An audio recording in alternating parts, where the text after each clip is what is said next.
नमस्कार, सुस्वागतम, वेलकम, अभिनंदन। मैं हूं आपके साथ आपकी अपनी होस्ट एंड दोस्त डॉक्टर वायरा की। आपका स्वागत अभिनंदन करती हूं आपके और मेरे माता रानी के इस खूबसूरत से यूट्यूब चैनल पे। ऐसी कोई मंजिल नहीं जहां तक पहुंचने का कोई रास्ता नहीं। आप कैसे हैं? आपका दिन शुभ और मंगलमय हो। परमपिता परमात्मा से यही कामना करती हूँ। जिंदगी में कैसे दोस्त पैर लगे हुए हैं समझ में नहीं आते ना। 14 जून बुधवार की बात मैं आज आपसे करने वाली हूँ। 14 जून बुधवार योगिनी एकादशी है और इस दिन रक्त दिवस भी है, रक्तदान दिवस भी है। अगर मौका मिले और चौका मारिएगा, बहुत अच्छा होगा कि रक्तदान करें।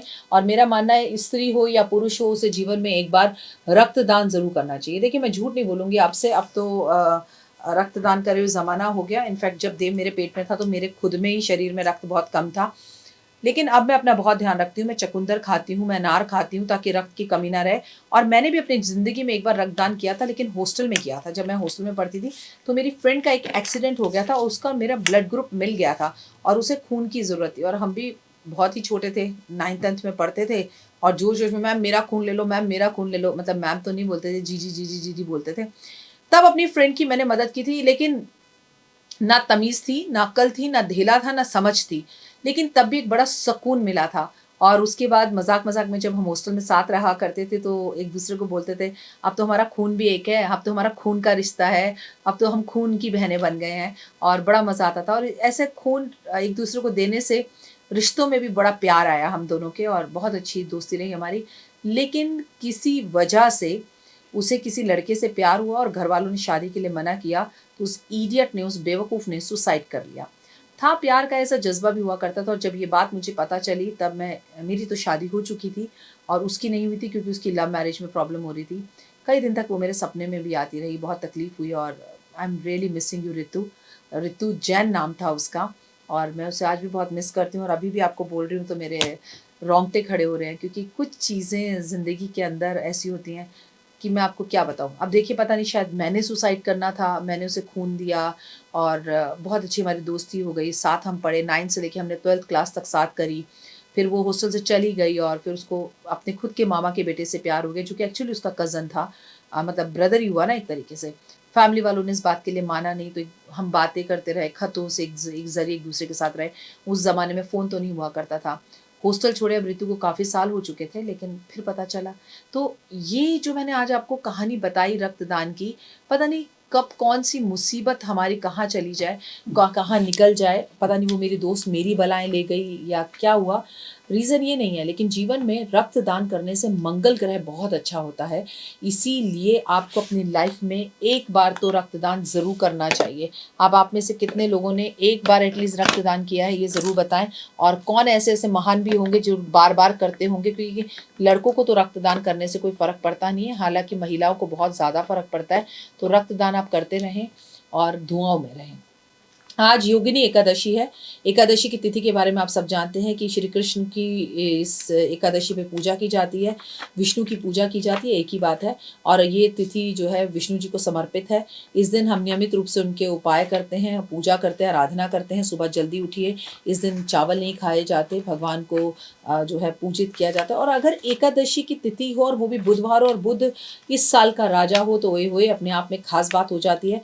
आज पान का एक बहुत अच्छा उपाय मैं आपको बताऊंगी। इसमें एकादशी वाले दिन भगवान विष्णु और लक्ष्मी की पूजा करें और उन्हें पीले चंदन का तिलक करें। हो सके तो पीले चंदन के फूल अर्पण करें।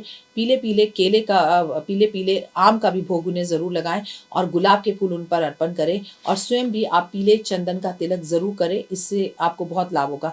इस दिन आप व्रत ज़रूर रखें। व्रत नहीं रख सकते तो कोई बात नहीं, एक उपाय करें। एक सूखा गोला ले लें, जिसकी मैंने आपको गुल्लक बनाई है। उस गोले को, उस नारियल को ऊपर से काटें, थोड़ा सा आटा लें, थोड़ा सा बूरा लें, थोड़ी सी सूजी लें, थोड़े से काले तिल लें, थोड़े से सफ़ेद तिल लें। इन सबको घी में डालकर कढ़ाई में भून लीजिए, जैसे बच्चा पैदा होने पर माँ पंजीरी बनाती है। और इन्हें ठंडा होने के बाद गोले में भर लें। जब आप इन्हें गोले में भर लें, गोले के ढक्कन को दोबारा से ऊपर बंद करके लाल धागा बांध दें और किसी भी आसपास नीम के पेड़, बरगद के पेड़, पीपल के पेड़ या खुले पार्क या मैदान में जाकर गड्ढा खोद कर इस सूखे गोले को उसमें दबा दीजिए।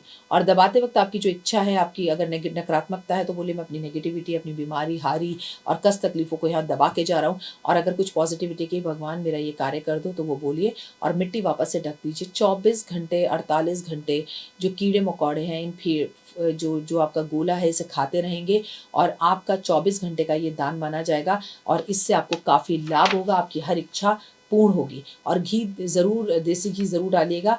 आसपास की चींटियों को भी आपको नियमित रूप से जो चींटियाँ होती हैं उन्हें आटा और घी मिलाकर खिलाते रहना चाहिए। अगर आप ऐसा करते हैं तो यकीन मानिए आपके बाल भी बहुत अच्छे होते हैं। यकीन मानिए ऐसा करने से ग्रह कलेश खत्म होता है। कुछ दिनों तक लगातार आप अगर चींटियों को खाना खिलाते हैं तो आपकी आर्थिक समस्याएं जो हैं वो दूर हो जाती हैं। एकादशी वाले दिन आज आपको एक खास उपाय बताती हूँ। एक पान का पत्ता ले लीजिए जो डंडे वाला पत्ता हो, क्योंकि कोई भी चीज़ अगर हम पान भी इस्तेमाल करते हैं, पान का पत्ता इस्तेमाल करते हैं और उसका डंडा हटा देते हैं तो वो अखंडित खंडित माना जाता है और भगवान को अखंडित चीज़ें यूज़ की जाती हैं।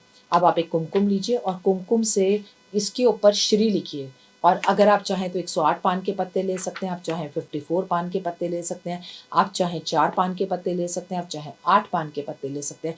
सब पर कुमकुम से श्री लिखकर, रोली से कुमकुम से श्री लिखकर भगवान विष्णु को इसकी माला बनाकर अगर आज समर्पित करते हैं आप, तो याद रखिएगा आपका बुध ग्रह बहुत अच्छा हो जाता है, आपकी हर मनोइच्छा पूर्ण होती है, भगवान की असीम कृपा आप पर होती है, और विष्णु जी आपको धन के अंदर लॉटरी लगा कर देते हैं।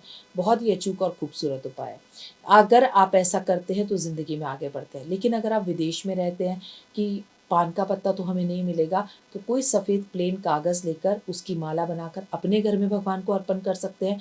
नहीं तो कम से कम आप ऐसी एक डायरी लीजिए जिसमें आप हरि विष्णु नारायण नारायण और विष्णु विष्णु विष्णु विष्णु ओम नमो भगवते वासुदेवा कुछ भी लिखकर उस डायरी को अपने पास रखना शुरू कर दीजिए। ऐसा करने से भी आपकी आर्थिक स्थितियां सही होंगी, लेकिन ऐसा तब कीजिएगा जब आप विदेश में हैं।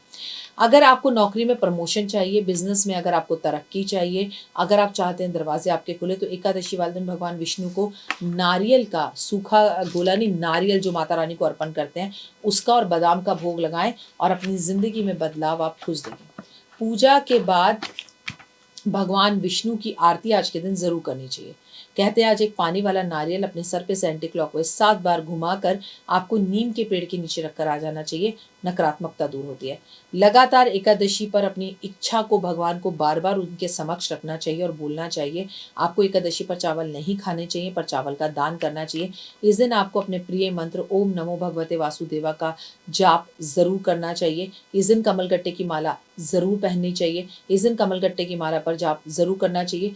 यदि किसी का दाम्पत्य जीवन अच्छा नहीं है तो एकादशी वाले दिन आपको अपने दाम्पत्य जीवन को अच्छा करने के लिए लक्ष्मी माँ को और विष्णु जी को इत्र लगाना चाहिए।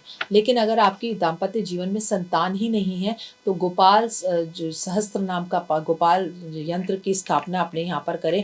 गोपाल चालीसा आप पढ़ें और गोपाल यंत्र लाकर चांदी का अगर अपने घर में स्थापित करें और एकादशी वाले दिन से उसके सामने गाय के घी का दिया जलाएं तो निश्चित ही आपका विवाह जल्दी हो जाएगा। एकादशी वाले दिन आपको गेंदे के जो पौधे हैं वो अपनी छत पर या घर के आंगन में या बालकनी में कम से कम 2 जरूर लगवाने चाहिए। ऐसा करने से आपका गुरु जो है वो अनुकूल प्रभाव देता है और गुरु ग्रह अच्छा हो जाता है। एकादशी वाले दिन आपको पीली सरसों अपने पूरे घर में छिड़काव करनी चाहिए और पीली सरसों विष्णु भगवान को भी अर्पण करनी चाहिए।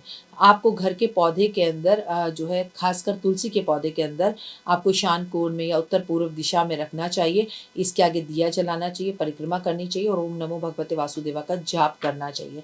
आपको 11 दिन तक सूर्य अस्त के समय पर तुलसी के पौधे के निकट लगातार गाय के घी का दिया जलाना चाहिए और ये आपको एकादशी से शुरू करना चाहिए।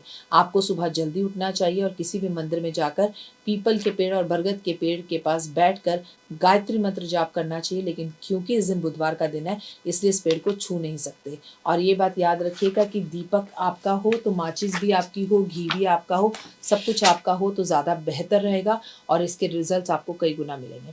आज एकादशी वाले दिन आपको एक खास उपाय बताती हूँ जिसे आप ज़रूर करें और अगर आप इसे करते हैं तो आपकी हर इच्छा पूर्ण होगी।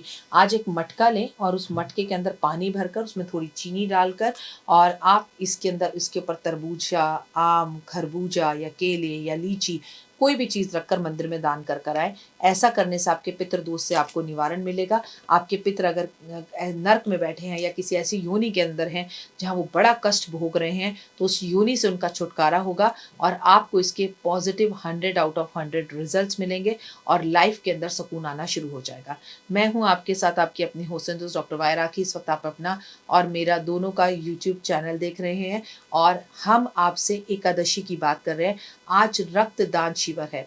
रक्तदान देने से बीमारियों से छुटकारा मिलता है, रक्तदान देने से पितृदोष खत्म होता है, रक्तदान देने से आपकी आंखें अच्छी होती हैं, रक्तदान देने से आपका मंगल ग्रह अच्छा होता है, रक्तदान देने से जेल जाने की कष्ट और तकलीफें हैं वो खत्म होती हैं, रक्तदान करने से आपकी प्रॉपर्टी की समस्याएं दूर होती हैं, रक्तदान करने से आपका मंगल जो पाप या नेगेटिव इफेक्ट आपको दे रहा है उसमें भी राहत मिलती है।